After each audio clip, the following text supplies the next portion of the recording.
Ever looked at a goblin and wondered if there were more punchable faces to put on the pitch, or dirtier players in both weapons and fouls? Ever analyzed your coaching style and thought, I'm just not annoying enough to myself or my opponent? Or better yet, do you desire to buy a team just in time for Games Workshop to change the entire rule set months later, making all your cards, player sheets, and other memorabilia useless? Odds are, you haven't, but our glorious plastic overlords at Games Workshop thought differently. Instead of giving us updated models of beloved Blood Bowl teams, they gave us these little mucus missiles, the Snotlings. Oh, here come a few right now. I dress myself. Why do people run from me? You told me to burn things. You betrayed me for the last time. I'm happy and angry. I'm in danger. And my boogers are spicy. Welcome to BBPSN for a special report of the old world's spiciest booger flingers. Eiley won't be joining us today as she is currently enjoying holiday in the chaos waste of... Name and address withheld. Now, let's take a few steps back into late 2020. Nurgle's rot, formerly known as the Cathay Curse, is in full swing, and fatigue of constant panic is setting in. This is a shame because, for Blood Bowl fans, we were given a lot that year. The Yogurs, Lizardmen, Wood Elves, and Halflings were all put on shelves the year prior, and in 2020 a new season was being teased with the Black Orcs and the Human Nobility, plus or minus the Necromantic. Compared to 2017 and 2018, it was a massive amount of support for this box game that previously had seen decades of neglect. And fresh coaches like me were excited to see what GW had in store before the second season hit the pitch. Would it be a plastic model set for the older teams like the Chaos Dwarves or Amazons? No. What about more information on BB3, the new Blood Bowl game by Cyanide? No too, huh? What about new Khorne Berserkers for the hit game Warhammer 40,000? No! It was these mucus guzzlers. Call an ambulance! Call an ambulance! And unlike Games Workshop, these clowns show up with actual carnival music. Now, the general reaction to this wasn't the angry forum spewing that you normally see when something unexpected or unwanted comes from out of GW. It was more to the tone of confusion. A challenge team meant to be worse than the Halflings? Armed to the teeth with secret weapons? With their theme being only good enough to receive a single draw in their entire recorded history? They take dumps on the field for fun. Why would you want to buy? I pre-ordered them as soon as I could. Magazine, extra trolls, team cards, the pitch, the whole 9 yards. Which is, ironically, how long I use them. Snotlings are a very uncomfortable team to play. Even more so for every coach unfortunate to play you. Let me bring up some of their features to elaborate. Linemen. On paper, Snotling linemen are the exact kind of squishy green men we would come to expect from the Ultimate Challenge team!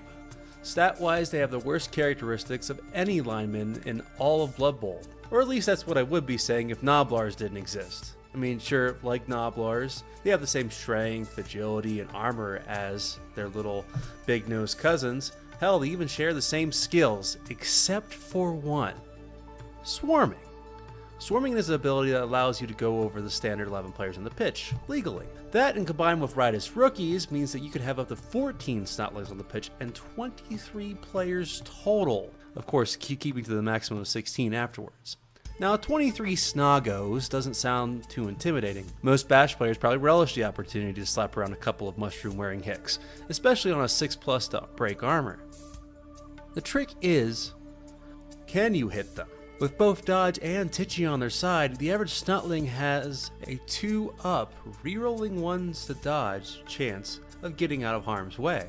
Kind of hard to have those crust critters catch hands if they can simply step away, which any Snotling coach will do. Now, having an army of micro-elves sliding out of the way of a knuckle sandwich is bad enough on the pitch, and a dodge that's easy to make, it hardly makes for the Ultimate Challenge team aesthetic.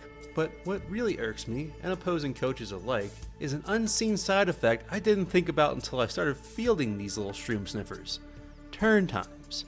Sweet, merciful hell, the turn times. I know it's normal that at the beginning of Blood Bowl matches, they have the slowest momentum. After all, you have your maximum amount of players, which leads to more decisions and more time used. But since the number of Snotling linemen can literally be cranked past 11, it has become an even slower, on the verge of infuriating amount of time for each turn. I hope you have a patient opposition, because the Cheetos breathers across the table playing 2,000 points of Space Marine Simulator Deluxe are going to be finished before you do. And Nuffle forbid you are on a tourney timer, because the fastest average match I have seen from the Snotlings so far was about 3.5 hours. Much like this report length.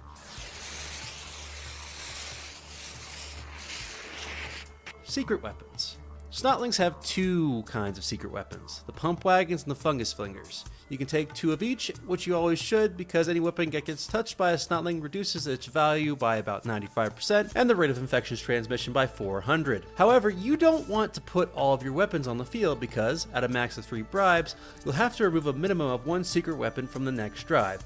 So keep one of the flingers on the side for now. It'll make it look like you know what you're doing. With that being said, secret weapons, like fouling, are the lifeblood of your team, and if you aren't trying to kill your enemies with them from the start with every secret weapon you have available, you're going to have a bad time. However, secret weapons give you the same gameplay drawback the linemen do, inflating match time. And no, do not Google Blood Bowl inflation. Anyway, instead of inflating time by a large number of players, the time increase comes from stalling. Now, I'm not going to turn this into a stalling rant, it's a valid tactic, and those who disagree with me can bite my elven ass. This kind of stalling comes tacked on to the already aforementioned long turn times. And you may ask yourself, why would a Snotling player risk even more dead Snotlings on this drive to keep the ball on the field? And that answer is very simple. Your bribes. You have to conserve them, which means if you want at least 3 secret weapons for 2 drives, you need to stall for 2 drives. So I hope that the match in between those 2 drives is fun, because if it isn't, you're going to have to live with a bunch of Snotlings BMing you as they sit right next to the goal. Hello, stunties. Lost any mountains lately? Now, for the other positionals. I'm not going to talk about stilty runners and fun hoppas at length. They're your ball carriers, which is arguably the weakest link of your team, so make sure they get punched last, is these positionals. It is in my less than humble opinion that these are the positions that GW got right thematically. Lots of skills, a lot of fun added to them, from their model to their actual playtime, but none of it is particularly useful save for sprint. And trolls, they're trolls. You know what to do with them by now, I hope. Now, in earnest, most of this information has been derived from local experience from my communities in the World Edge Mountains for which I reside. But how are Snotlings doing on the world stage? Currently, they sit at below 500 or below a 50% win rate. That's not good, but Snotlings do consistently better than Old World Alliance, Goblins, Black Orcs, and depending on what data you look at, Nurgle and Chaos Chosen. I don't think that the Snotlings are the ultimate challenge team. They're the ultimate annoyance team. They have very time-eating tendencies that get in the way of a match. And that isn't by the players or the coaches, it is by design. Now, what is the ultimate challenge team? Well, according to my data and according to what I've seen played, it points to the Goblins. Because the Goblins are just the Snotlings, but they have to work with 11 players on the pitch, and their secret weapons are not nearly as replaceable. And they are still sitting currently at the lowest win rate out of all teams. So what does that mean for you? What do you think about the Snotlings? Are they the team you thought they would be? Do you think they suck, like I do? Or do you think that they are the team that you imagined from the get-go? Leave your comments down below. This has been a special report brought to you by BBPSN, a Blood Bowl podcast. Many thanks to the Blood Bowl modding community for giving us their support, and a huge thanks to our editor Keyframe, who pushes us up each week to try to correct my mistakes. See you on the pitch.